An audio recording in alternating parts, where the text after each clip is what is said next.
الحمد لله حمدا كثيرا وأرسل إليه كافة بشيرا ونذيرا. أشهد أن لا إله إلا الله وحده لا شريك له، وأشهد أن نبينا وإمامنا وقدوتنا محمد صلى الله عليه وعلى آله وسلم تسليما كثيرا. أما بعد، أيها المستمعون الكرام، إخواني وأخواتي في الله، والسلام عليكم ورحمة الله وبركاته. وعليكم السلام ورحمة الله وبركاته.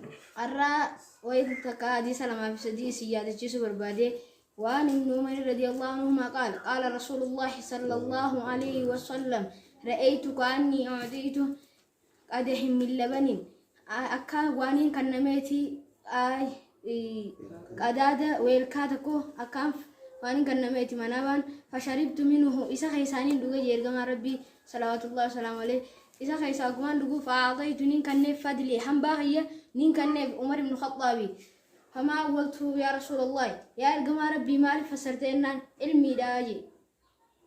وعن أنس رضي الله عنه قال رسول الله صلى الله عليه وسلم: دخلت الجنة فإذا أنا بقصر من ذهب.